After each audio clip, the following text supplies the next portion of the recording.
نحمده ونستعينه ونستغفره ونعوذ بالله من شرور أنفسنا ومن سيئات أعمالنا من يهد الله فلا مضل له ومن يضلل فلا هادي له أشهد أن لا إله إلا الله وحده لا شريك له وأشهد أن محمدا عبده ورسوله يا أيها الذين آمنوا اتقوا الله حق تقاته ولا تموتن إلا وأنتم مسلمون يا أيها الناس اتقوا ربكم الذي خلقكم من نفس واحدة وخلق منها زوجها وبث منهما رجالا كثيرا ونساء واتقوا الله الذي تساءلون به والأرحام إن الله كان عليكم رقيبا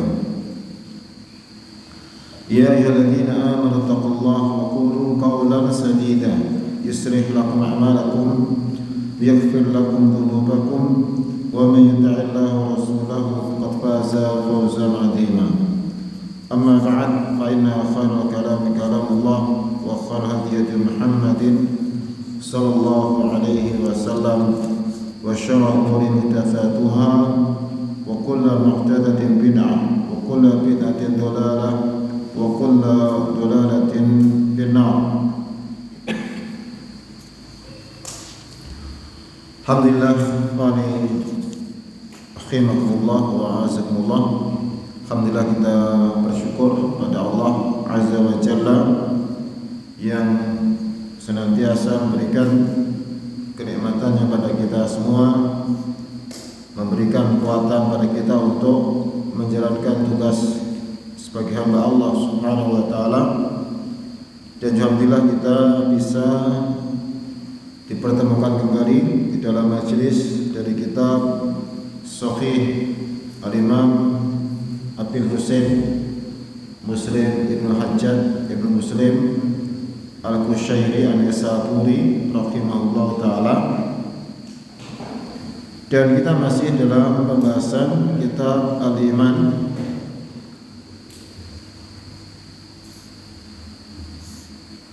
dan bab yang akan kita baca bab ad-dalil ala anna man hisal iman an khibal akhi muslim ma yukhib nafsi min khair. Setelah yang sebelumnya ya. Fadhil iqra.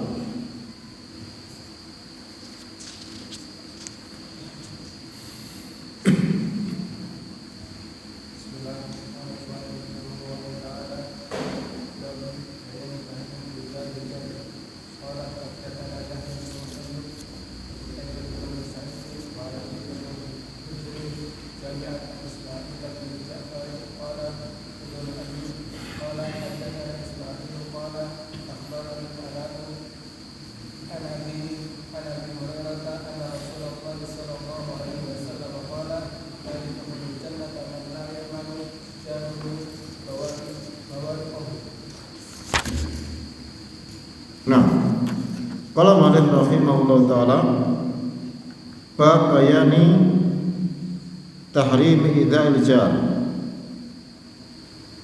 bab tentang penjelasan pengharaman menyakiti tetangga. Ya, ini merupakan hal yang wajib diketahui oleh setiap muslim bahwa hukum menyakiti tetangga adalah haram.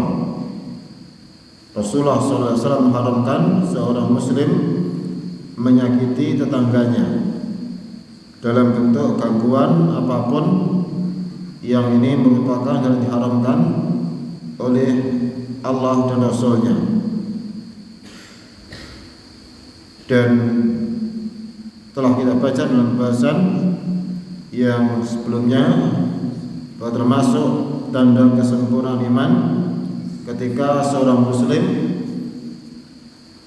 dia memuliakan tetangganya. Termasuk kesempurnaan iman seorang muslim memuliakan tetangganya. Maka ketika dia menyakiti tetangganya, tentunya ini adalah merupakan tanda dari kurangnya imannya. Kemudian hadis yang dibawakan oleh Malik dalam bab Hadatsana Yahya ibnu Ayyub telah menceritakan kepada kami Yahya ibnu Ayyub al-Maqabiri al-Baghdadi al-Abid thiqatun wa Qutaibah bin Sa'id dan Qutaibah bin Sa'id al-Baghlani al-Thaqafi juga thiqah wa Ali bin Hujr dan Ali bin Hujr ibnu Iyas as-Sa'di al-Marwazi thiqatun hafidh. Jami'an ketiganya itu tiga orang ini Yahya, kemudian Qutaibah dan Ali meriwayatkan an Ismail bin Ja'far al-Ansari az-Zuraqi al-Madani thiqatun sabtun. Qala Ibnu Ayyub, berkata Ibnu Ayyub yaitu Yahya bin Ayyub, Hadatsana Ismail, telah menceritakan kepada kami Ismail. Di sini menunjukkan bahwasanya ada perbedaan sighah tahammul antara ketiga guru Imam Muslim. Meskipun sama-sama meriwayatkan dari Ismail, tapi Yahya bin Ayyub beliau memakai tahdits, yaitu hadatsana. Ini diantara kejelian dari Imam Muslim, beliau membedakan sighah tahammul dari setiap rawi. Meskipun bareng-bareng sama-sama riwayat, tapi ternyata ada perbedaan. Kalau Yahya bin Ayyub memakai sighah tahdits, hadatsana. Yang lain tidak disebutkan, dan disebutkan kalau yang tadi an, dari.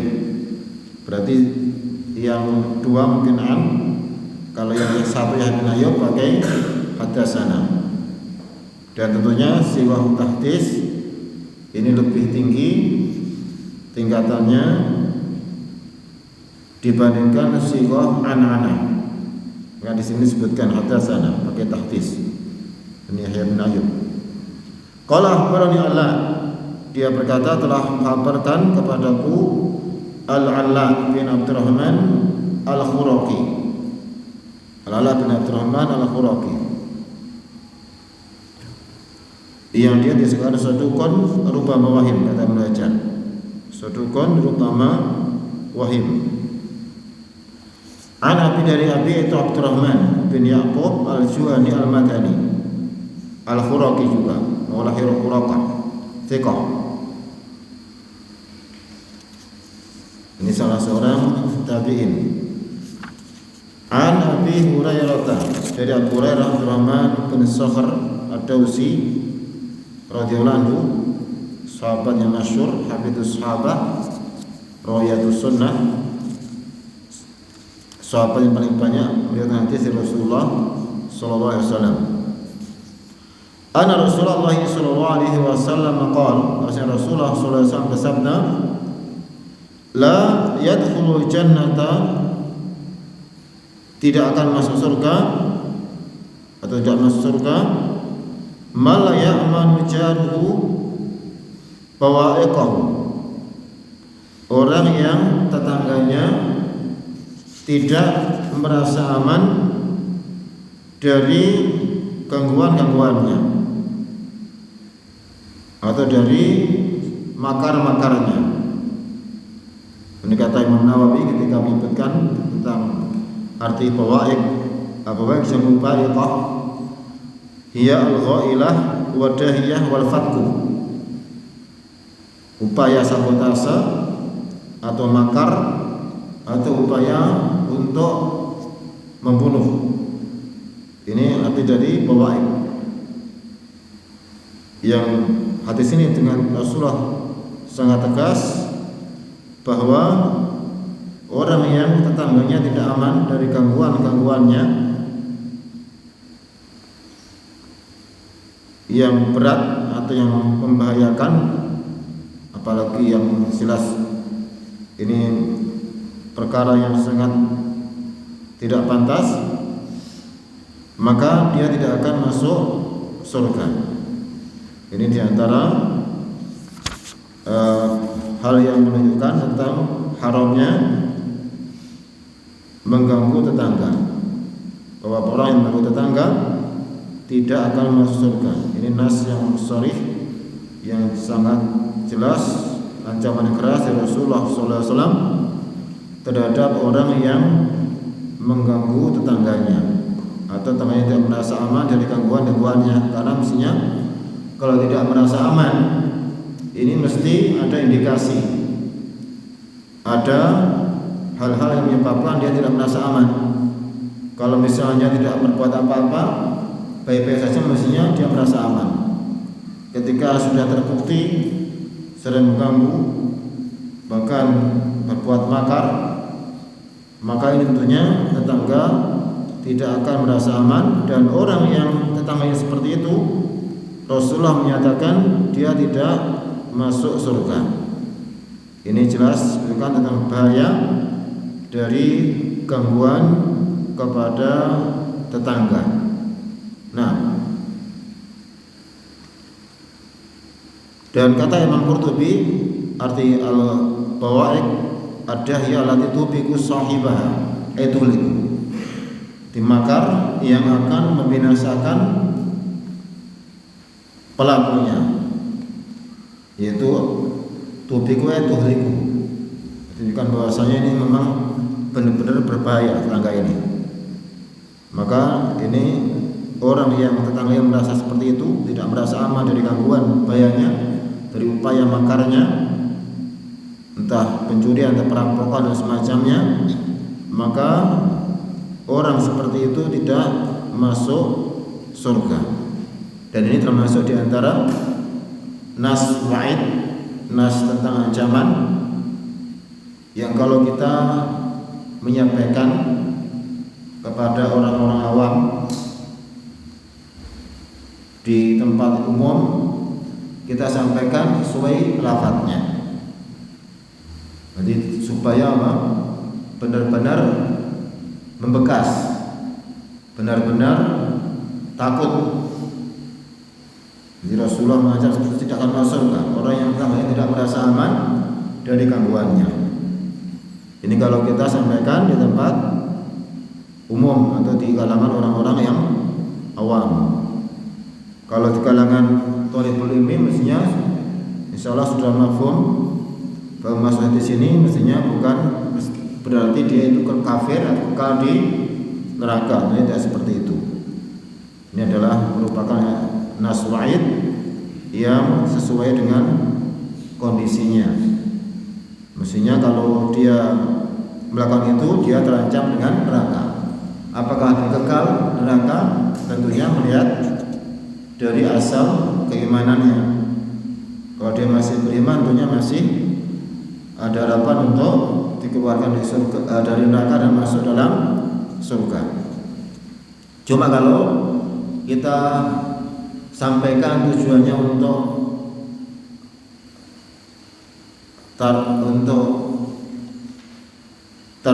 tarhib, ya, untuk menakut-nakuti atau membuat orang jerah, membuat orang kapok, tidak berbuat keburukan, tidak perlu kita jelaskan seperti itu. Ya, karena mereka juga tidak membutuhkan penjelasan seperti itu. Mereka butuhnya berhenti dari berbuat yang haram. Dan juga syubhat di kalangan orang awam juga banyak. Kalau dijelaskan panjang lebar, akhirnya malah gak jadi takut. Tidak jadi takut pada ancaman tersebut.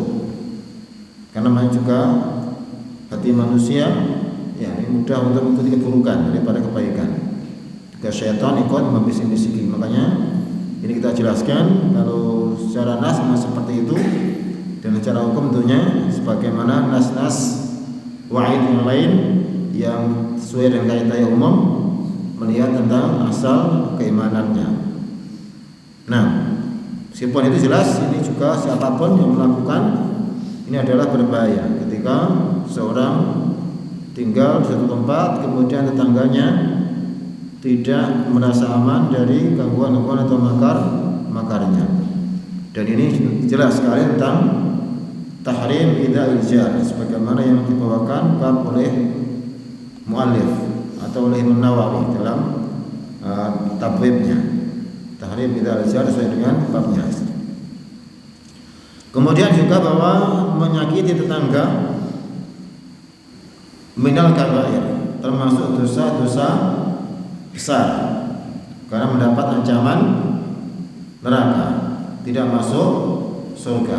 Karena definisi kabair adalah dosa yang ada ancamannya di akhirat dengan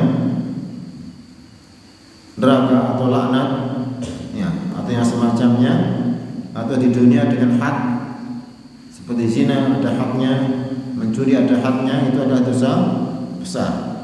Itu definisi dari kabair atau dosa-dosa besar. Dan jelas menyakiti tetangga itu bukan perkara remeh, tapi merupakan dosa besar. Kemudian juga di sini bukan nafsul iman aman la ya'manu jaruh bawa'iqah, menafikan keimanan dari orang yang tetangganya tidak aman dari makar-makarnya. Bahkan dalam hadis yang lain Rasulullah sampai bersumpah, Allah la yu'min, Allah la yu'min, Allah la yu'min. Demi Allah tidak beriman, demi Allah tidak beriman, demi Allah tidak beriman, sampai 3 kali. Ditanya, man ya Rasulullah? Qala maka Rasul jawab, alladzi la ya'manu jaruhu bawa'iqahu, orang yang tetangganya tidak aman dari gangguannya. Berarti ini lebih tegas lagi, pakai qasam, sumpah sampai 3 kali diulang. Jadi menunjukkan bahwasanya memang benar-benar itu hal yang sangat buruk ketika tetangga ini mengganggu tetangganya. Karena yang wajib bahwa tetangga itu berbuat baik kepada tetangganya, memuliakannya, menjaganya. Kalau sampai dia berbuat keburukan, maka itu adalah dosa besar yang lebih buruk dari keburukan yang dilakukan kepada selain tetangga. Nah, kemudian juga di sini menunjukkan bahwa orang yang menyakiti tetangga diharamkan masuk surga. Bisa saja mungkin selamanya, kalau memang dia keluar dari keislaman, atau bisa saja mungkin sementara kalau dia masih beriman dan punya amalan yang lain, yang kemudian Allah mengampuni, memberikan ampunan dan kemudian dikeluarkan dari neraka. Jadi ada 2 kemungkinan, tergantung dari kondisi orang tersebut. Tapi jelas dosa besar ini berbahaya, dan maksiat ini bisa saja membawa kepada kekufuran. Berapa banyak dari kemaksiatan, dosa besar yang menyeret pelakunya kepada kekufuran. Kalau sudah terbiasa dosa besar, maka setan terus menghiasi, kamu gak apa-apa, Allah Maha Pengampun, Allah Maha Penyayang, kamu masih diampuni, terus akhirnya bisa saja keluar dari Islam. Jadi termasuk di antara bahaya dosa besar atau kemaksiatan secara umum ini akan menyeret pelakunya kepada kekufuran. Seperti kisah seorang muadzin pada zaman umat terdahulu, ya, yang dia akhirnya kafir karena tergoda oleh seorang wanita yang kafir. Kayaknya betul-betul murtad. Awalnya cuma dia menyukai berbuat buruk dan sebagainya, akhirnya sampai kemudian dia murtad karena disuruh oleh wanita tersebut. Nah, ini termasuk hal yang membawa perbuatan yang buruk, ini akan membawa keburukan yang lainnya. Nah, kemudian tentang sanad ya disebutkan oleh Syekh Muhammad Al-Ithiobi, ini min khumasiyatil musannif, di antara khumasi dari penulis, yaitu antara penulis dengan Rasulullah ada 5 orang antaranya. Kemudian musalsal bil madani kecuali Yahya bin Ayyub dan Qutaibah, yang semuanya Madani, semua ahli Madinah.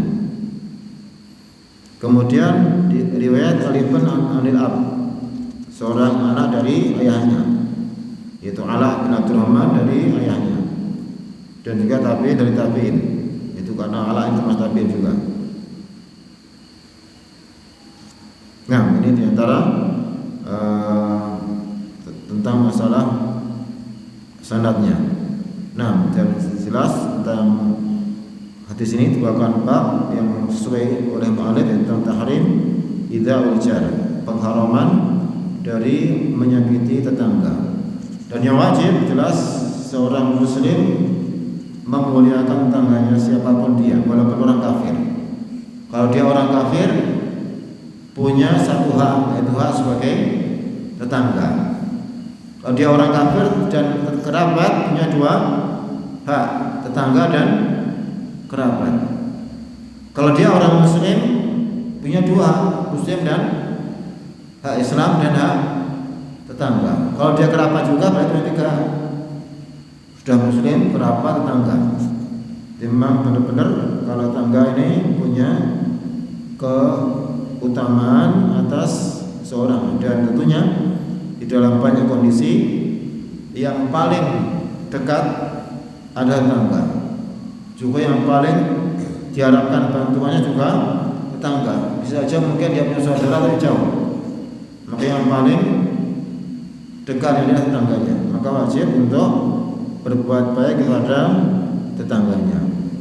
Nah, disebutkan di dalam syarah, ya, man yukrimu jaruhu wa yukrimu jarahu yakunu masalihi mamurati masail huquqi yakunu mu'minan kamil iman. Orang yang memuliakan tetangganya kemudian membantu kepentingan-kepentingannya dan juga memperhatikan dari hak yang lain, dia seorang mukmin yang sempurna imannya. Ini kata pesyarat Syekh Muhammad bin Ali Al-Jawzi rahimahullah taala. Nah, silakan dibaca tentang bab yang berikutnya.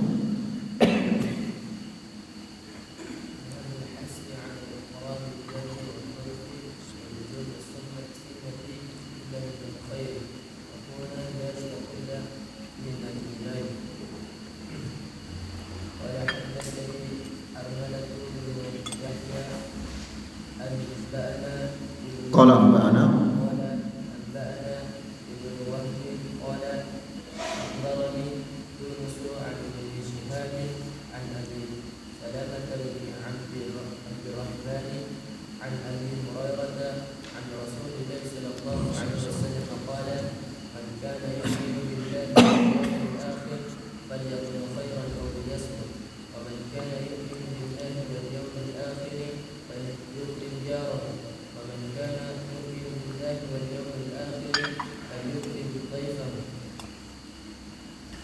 Nah, qala mu'allif rahimahullah taala bab al-hasi, bab anjuran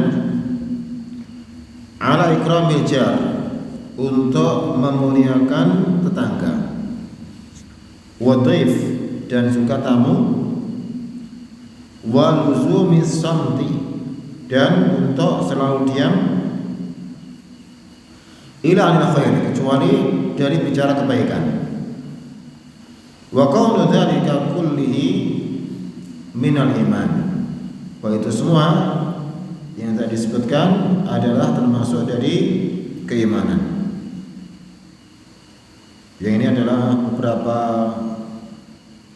perkara: memuliakan tangga, memuliakan tamu, kemudian diam kecuali berkata yang baik. Tiga hal itu termasuk dari keimanan, sebagaimana dalam hadis akan kita baca dalam bab ini. Kemudian qala al-mu'allif rahimahullah, hadatsani Harmalah bin Yahya, Harmalah bin Yahya At-Tujibi Abu Hafs Al-Misri, sahibu Asy-Syafi'i, sahabat Imam Syafi'i. Harmalah bin Tujibi termasuk dari murid Al-Imam Asy-Syafi'i yang beliau dikatakan saduq oleh Ibnu Hajar. Qala, beliau berkata, meskipun tidak ada kalimat qala, ini dibaca qala sebagaimana diajarkan oleh guru-guru kita, ya, oleh para masyayikh. Mereka menyampaikan seperti itu. Ya. Kalaupun tidak mengatakan qala mesti otomatis qala, mungkin dia langsung anba'ana. Ya. Dia mengatakan anba'ana. Anba'ana Ibnu Wahb. Ibnu Wahb adalah Abdullah Ibnu Wahab Al-Misri Al-Qurashi maulahum Abu Abdillah, thiqatun hafidun faqihun abidun. Ada 4 predikat di sini, thiqatun, hafid, faqih, abid. Itu termasuk di antara tingkatan tauhid yang tinggi ketika diulang sampai 4 kali. Kalau thiqatun thiqah 2 kali, ini sampai 4 kali. Imam yang masyhur Wahab Al-Misri. Qala akhbarani Yunus ibn Yazid Al-Aini Abu Yazid Al-Umawi maulahu, thiqatun yahimu qalilan. Imam yang masyhur juga. Ali bin Shihab dari Ibnu Syihab, Muhammad bin Muslim bin Ubaidillah bin Abdillah bin Syihab Az-Zuhri, ma'ruf dengan Ibnu Syihab, juga dengan Az-Zuhri atau dengan Muhammad bin Muslim. Ini beberapa nama atau julukan pada satu orang. Thiqah, imam, hafid, faqih, masyhur. Termasuk di antara tabi'in yang terkemuka, bersigori tabi'in. Beliau yang diperintahkan oleh Khalifah Ar-Rasyid Umar bin Abdul Aziz untuk membukukan hadis-hadis Rasulullah sallallahu alaihi wasallam. Umar bin Abdul Aziz adalah cucu dari Umar. Yang mengusulkan pembukuan Al-Qur'an adalah Umar bin Khattab. Yang memerintahkan untuk membukukan hadis adalah cucunya, yaitu Umar bin Abdul Aziz. Yang diperintah, yang disuruh untuk memimpin adalah Ibnu Syihab, yang pada waktu itulah mulai dibukukan hadis-hadis Rasulullah sallallahu alaihi wasallam. Nabi Salamah bin Abdurrahman bin Auf. Ya, Salamah bin Abdurrahman bin Auf Az-Zuhri Al-Madani, ini putra dari Abdurrahman bin Auf, thiqatun muqtir min al-fuqaha as-sab'ah fil Madinah. An Abi Hurairah radhiyallahu anhu, dari Abu Hurairah Abdurrahman bin Sakhr Ad-Dawsi. Ini nama yang dirajakan oleh banyak para ulama, meskipun memang diperselisihkan namanya, tapi semua sepakat dengan kunyahnya Abu Hurairah. Juga dari sukunya, kabilahnya sepakat, dari suku Daus sepakat, tidak ada yang berbeda pendapat. Ataupun nama dia, nama bapak memang diperselisihkan. Dan ini biasa di kalangan sahabat, termasuk Abu Bakar juga diperselisihkan namanya. Dan semua sepakat tentang adanya Abu Bakar, juga Abu Hurairah radhiyallahu anhu.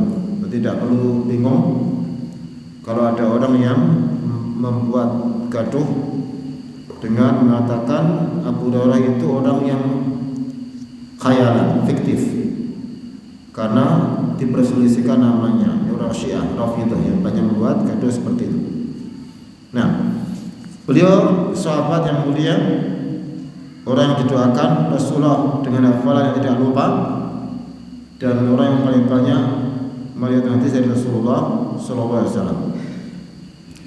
An Rasulillah sallallahu alaihi wasallam, dari Rasulullah sallallahu alaihi wasallam, qala, beliau bersabda, "Man kana yu'minu billahi wal yawmil akhir fayaqul khairan aw liyasmut." Siapa yang beriman kepada Allah dan hari akhir, hendaknya mengucapkan yang baik atau dia diam. Wa man kana yu'minu billahi wal yawmil akhir falyukrim jarahu. Siapa yang beriman kepada Allah dari akhir, hendaknya dia memuliakan tetangganya. Wa man kana yu'minu billahi wal yawmil akhir falyukrim dhaifahu. Siapa yang beriman kepada Allah dan hari akhir, maka hendaknya dia memuliakan tamunya. 3 masalah, 3 hisal yang semuanya menunjukkan tentang tanda keimanan. Pertama adalah diam atau berkata yang baik. Kalau nggak ketemu bisa berkata baik, diam saja. Jadi berusaha untuk diam meskipun dorongan untuk bicara itu kuat. Karena manusia memang biasanya memang suka bicara. Jadi dia dorongan bicara kuat, tapi dia mikir saya mau mengucapkan keburukan, diam, ditahan, jadi bicara. Mau ghibah jadi, dia apa? Tidak jadi. Nanti kalau misalnya mau ngomong apa, kelihatannya kok malah tidak baik, diam. Jadi tentunya ini termasuk tanda keimanan, karena tidak melakukan kecuali orang yang beriman pada Allah Subhanahu wa ta'ala. Kalau tidak bisa bicara baik, diam. Kalau bicara yang baik, ini termasuk dari tanda keimanan. Kemudian yang kedua adalah memuliakan tetangga. Ini merupakan salah satu juga dari tanda keimanan, adalah ketika orang memuliakan tetangga. Yang ketiga adalah memuliakan tamu.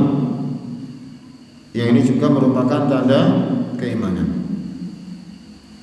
Dan hadis ini merupakan sudah syiar dari musannif, yaitu bahwa antara penulis Muslim dengan Rasulullah SAW ada 6 orang. Kemudian ada 5 tabi'in, dari tabi'in itu Syihab dan Abu Salamah bin Abdurrahman.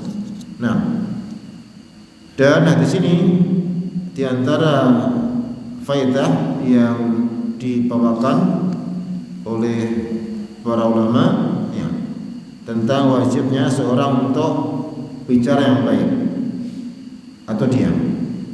Kalau tidak bisa bicara baik, maka wajib untuk diam. Dan ini adalah hal yang akan menyelamatkan dari pengucapnya. Berapa banyak dari perkara-perkara buruk ketika orang tidak bisa mengontrol dari ucapannya. Sebagaimana hadis yang sahih dari Abu Hurairah radhiyallahu anhu, Rasulullah sallallahu alaihi wasallam, "Inna rajula yatakallam bi kalimah." Ada orang yang bicara satu kalimat saja, satu kata, la yulqi bi amalan, dianggap enggak masalah. Ia biasa bina kharifan finnar. Ternyata satu kalimat itu bisa menjerumuskan dia sejauh 70 tahun perjalanan di bawah neraka. Nah, ini bukan bahwasanya wajib untuk berhati-hati atas apa yang diucapkan. Jangan sampai apapun diucapkan sampai itu buruk, atau apapun dengar kemudian diteruskan. Ini juga tidak baik. Ketika apapun yang dengar, berita apapun tanpa diseleksi, tanpa dikoreksi, langsung diceritakan lagi, ini juga termasuk kedustaan. Sebagaimana hadis Rasulullah sallallahu alaihi wasallam, "Kafa bil mar'i kadiban idza haddatsa kullama sami'a." Cukuplah orang berdusta kalau dia menyampaikan, menceritakan seluruhnya dia dengar. Berarti wajib seorang muslim itu memikirkan apa yang disampaikan, apa yang hendak diucapkan. Tidak semuanya disampaikan kalau memang itu keburukan atau hal yang akan membawa pada madarat. Meskipun benar, meskipun merupakan hal yang benar-benar memang dia tahu, tapi tidak semuanya juga mesti disampaikan. Melihat kondisi, melihat situasi, bisa saja mungkin benar tapi mungkin mengakibatkan atau membawa bahaya yang besar bagi manusia atau kaum muslimin secara umum kalau dia cerita. Makanya tidak pantas kalau seorang gampang-gampang membuat status apapun yang dia lihat dia dengar. Ini termasuk hal yang berbahaya karena tidak semua mesti benar. Apalagi di zaman sekarang, berita yang sampai itu banyak gak benarnya, atau mayoritas gak benar. Berapa banyak berita sekarang A, besok sudah ganti lagi. Semua orang percaya, bahkan satu Indonesia percaya. Ternyata apa? Kedustaan. Jadi semua ditipu seluruh Indonesia ya. Atau seluruh dunia mungkin. Jadi masalah berita itu memang tidak semua benar, maka wajib untuk tabayun, untuk ngecek ulang, tidak semua diteruskan atau sampaikan. Apalagi sampai menyikapi, padahal belum tentu jelas tentang kebenarannya. Langsung menyikapi, oh bulan seperti itu, langsung menyikapi padahal beritanya belum tentu benar. Ini wajib untuk berhati-hati, tidak tergesa-gesa di dalam menyikapi berita-berita yang ada sekarang. Ya. Yang paling bagus menyibukkan diri dengan bermanfaat, yang akan bermanfaat bagi dunia dan agamanya, dan tidak boleh menyibukkan hal yang tidak bermanfaat untuk dunia dan akhiratnya. Sebagaimana orang-orang sekarang yang sibuk dengan berita-berita yang lewat atau gosip-gosip dan semacamnya, ini jelas hal-hal yang tidak pantas, entah itu laki-laki maupun wanita. Meskipun biasanya yang banyak gosip wanita, tapi laki-laki juga tidak merasa aman. Ya, ada masalah hal-hal seperti itu memang syaitan biasa masuk untuk mengipas-ngipasi dan menjadikan hal itu baik. Ya, dengan alasan kita ingin empati dan semacamnya, padahal tidak seperti itu kenyataannya. Nah, di sini bukan tentang wajibnya diam kalau tidak bicara kebaikan. Kalau bicara baik baru diucapkan.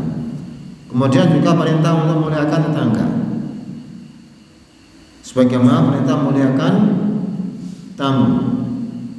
Yang di sini min jawami kalim Rasulullah sallallahu alaihi wasallam, di antara jawami kalim ucapan yang ringkas dari Rasulullah yang mengandung makna yang luas. Dan banyak memang dari hadis yang kita lihat kalimatnya singkat sekali, tapi maknanya sangat dalam dan sangat luas. Adinun nasihah, sekalimat cuma adinun nasihah, dua kalimat, dua lafaz, tapi maknanya sangat luas. Nah, dan memang beliau Rasulullah SAW di antara keistimewaan beliau ada diberi jawabul kalim yang ini tidak diberikan pada para nabi yang sebelumnya. Nah, kemudian juga disebutkan oleh para ulama seperti Ibnu Hajar dalam syarah hadis ini, bahwa hadis ini mengandung 3 perkara yang mengumpulkan akhlak-akhlak fi'liyah dan qauliyah, perbuatan dan ucapan. Yang pertama dan kedua itu diam, ya, atau memuliakan tetangga, atau yang ini, yang pertama adalah akhlak qauliyah, yaitu ucapan, yaitu berkata yang baik atau diam. Ini adalah qauliyah. Yang kedua dan ketiga adalah fi'liyah, memuliakan tetangga, memuliakan tamu adalah fi'liyah. Terkadang di dalam hadis ini akhlak yang baik baik fi'liyah maupun qauliyah. Nah, dan ada sebagian ulama yang mengumpulkan hadis yang merupakan kumpulan adab-adab yang mulia. Ada 4 hadis. Hadis ini yang pertama. Hadis kedua, menegusi sama al-mar'i tarku malayani, termasuk bagusnya Islam seorang meninggalkan apa yang tidak ada pentingan yang dirinya. Kemudian yang ketiga, la taghdab. Ini yang ketiga. Yang keempat, la ilahadukum hatta yuhibba li akhi ma yuhibbu li nafsi. Tidak beriman saudara kalian sampai mencintai bagi saudaranya apa dia cintai bagi dirinya. Ini 4 hadis yang terkumpul dalamnya ada pada kebaikan. Nah, berarti ini merupakan hadis yang agung yang di dalamnya kalau dipraktekkan benar-benar akan membawa kemaslahatan di dunia dan di akhirat. Di muskilah atau permasalahan yang muncul biasanya ketika seorang muslim tidak mengamalkan arahan-arahan dari Rasulullah SAW. Kita bisa membayangkan kalau semua orang memuliakan tetangganya, maka tatanan masyarakat akan baik, akan menjadi baik semuanya. Ketika semua memuliakan tamu juga akan menjadi baik semuanya. Ketika semuanya berkata yang baik atau diam, maka akan baik semuanya. Jadi kalau benda tiga ini saja dipraktekkan luar biasa, akan membawa kepada kebaikan dunia dan akhirat. Lima benar-benar apa yang datang Rasulullah SAW, meskipun singkat, ini benar-benar merupakan petunjuk di dalam kehidupan yang akan bisa membawa kebaikan dalam kehidupan. Dan orang-orang kafir, mereka sering membuat hari apa tujuan memuliakan orang yang dimuliakan hari itu. Ada hari ayah, hari ibu, hari apa lagi? Hari anak, hari apa lagi? Hari itu ibu dimuliakan, hari ayah dimuliakan, hari anak-anaknya dimuliakan. Kemudian ini nular pada orang Islam, ikut-ikutan. Nah, kita diperintahkan muliakan ibu selamanya, bukan cuma hari itu aja. Nanti hari itu dimuliakan, besoknya disia-siakan. Ya. Jadi kita muliakan selamanya, bukan hanya hari itu. Nanti kalau mereka mengadakan hal itu tujuannya supaya orang peduli untuk berbuat baik, jauh sebelum itu Rasulullah sudah mengarahkan kepada kita semua, termasuk dalam masalah menjaga lisan, menjaga ucapan, dan juga menjaga dari apa yang disampaikan. Apalagi zaman sekarang, zaman fitnah ini, kalau tidak berhati-hati maka akan terjerumus ke dalam fitnah yang besar kalau tidak hati-hati dalam berbicara. Dan jangan latah, jangan mudah untuk ikuti arus, karena tidak semua yang disampaikan orang benar. Tidak mestinya mayoritas mesti benar. Bahkan kalau nasnya kebanyakan manusia itu sesat atau menyesatkan. Wa in tuti aktsara man fil ardi yudilluka an sabilillah. Kalau kamu mengikuti kebanyakan manusia di muka bumi, mereka menyesatkanmu dari jalan Allah. Maka yang banyak belum tentu benar. Tidak usah terpedaya dengan jumlah. Bisa aja mungkin banyak sepakat untuk berdusta, bisa aja. Nama juga manusia. Makanya harus berhati-hati, apapun yang kelewat kita dengar, kita lihat, kita wajib untuk berhati-hati, tidak langsung percaya, tidak langsung menyebarkan. Nah, ini yang bisa kita ambil dari hadis ini. Silakan dibaca hadis yang berikutnya.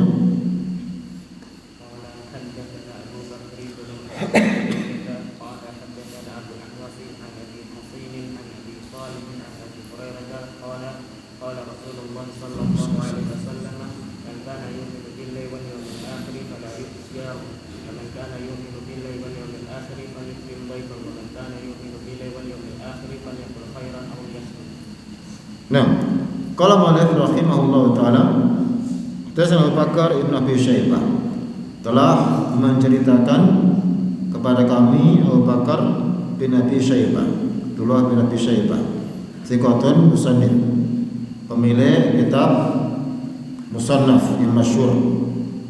Ada kitab musannaf Ibn Abi Syaibah, ada kitab musannaf Abdul Razzaq. Ini dua kitab yang diberi nama musannaf. Dan musannaf sebenarnya adalah maf'ul dari musannif, sunan, sesuatu yang disusun. Yang Bakar bin Syaibah ini adalah penulis kitab Al-Musannaf yang masyhur. Qala hadatsana Abdul Ahwas. Abdul Ahwas adalah kunyah. Namanya adalah Salam bin Sulaim Al-Hanafi, maulahum Al-Kufi, thiqatun mutqin. Ini maksud dengan namanya Al-Ahwas. An Abi Hasinin Uthman bin Asim bin Hasin Al-Asadi Al-Kufi, maksud dengan punya juga thiqatun sabtun. Ini kunyah Abu Hasin, namanya adalah Uthman bin Asim bin Hasin. Hasin nama dari kakeknya, jadi dia kunyah dengan nama kakeknya. An Abi Shalih bin Abi Shalih Taqwan, nama namanya Zakwan, punya Abu Saleh, Saman Az-Zayyad. Saman penjual minyak samin, Az-Zayyad penjual minyak zaitun. Al-Madani thiqatun thabtun min at-tabi'in. Ana Abi Hurairah Abdurrahman bin Sakhar Ad-Dausi radhiyallahu anhu qala, dia berkata, qala Rasulullah sallallahu alaihi wasallam bersabda, man kana yu'minu billahi wal yawmil akhir falyu'dhi jarahu. Siapa yang beriman pada Allah di akhir, jangan sampai menyakiti tetangganya. Wa man kana yu'minu billahi wal yawmil akhir falyukrim dhaifahu. Siapa yang beriman pada Allah dan hari akhir, maka dia memuliakan tamunya. Wa man kana yu'minu billahi wal yawmil akhir falyakul khairan aw yasmut. Dan siapa yang beriman pada Allah dan hari akhir, dia mengucapkan yang baik atau dia diam. Tadi lafaznya yasmut, kalau di sini liyaskut, dan artinya sama, diam. Somata dan sakata sama, artinya diam. Ya, hadis ini sama persis dengan hadis yang sebelumnya tentang isinya, yaitu tentang bahwa 3 hal ini merupakan tanda keimanan. Pertama adalah tidak menyakiti tangga, memuliakan tangga, kemudian memuliakan tamu dan berbicara yang baik atau diam. Ini sama maknanya dengan hadis yang sebelumnya. Cuma di sini perawinya lain. Kalau tadi adalah Abu Salamah, murid Abu Hurairah, di sini adalah Abu Saleh Zakwan As-Saman. Tapi kalau secara makna persis, meskipun lafaznya sedikit berbeda. Dan di antara kesemuan sanad ini dari Khumasiyat Musannif, antara musnad dengan Rasulullah ada 5 orang. Kemudian musalsal Kufiyin, saudara sahabatnya, yaitu Madani, semua di Kufah dari awal sampai tabi'in. Kemudian musalsal bil kuna, musalsal dengan kunyah, semua perawinya pakai kunyah. Abu Bakar, Abu Ahwas, Abu Hasin, Abu Saleh. Di semuanya apa? Semuanya pakai kunyah. Ini termasuk sanad yang langka. Ini kata pensyarah min ghoraibil asanid. Termasuk sanad yang langka, semua perawinya pakai kunyah. Dan kunyah termasuk sunnah yang Rasulullah SAW memerintahkan untuk berkunyah. Bahkan anak kecil yang masih belum punya anak, jelas masih kecil, usianya masih kecil sekali, Rasulullah memberikan kunyah. Punya teman yang beliau dekat anak kecil ini diberi kunyah Abu Umair. Hadis yang masyhur, hadisnya Abu Umair ma fa'ala an-Nughair. Jadi kunyah termasuk sunnah. Dan tidak mesti harus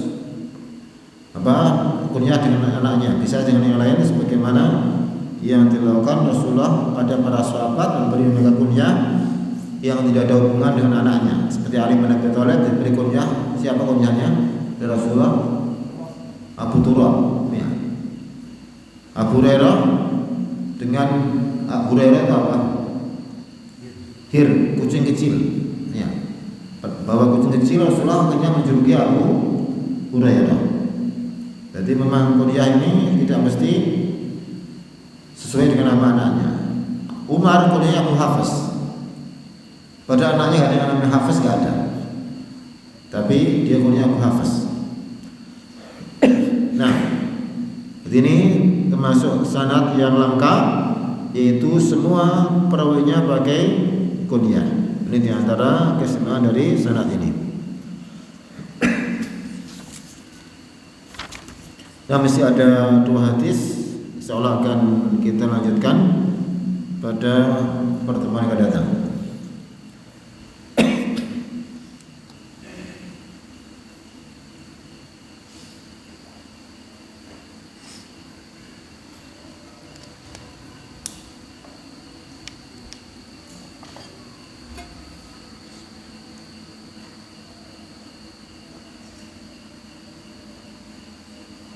Nawawi bisawab sallallahu Muhammad wa alihi wasallam. Subhanallah, asyhadu an la ilaha illa anta astaghfiruka wa atubu ilaik.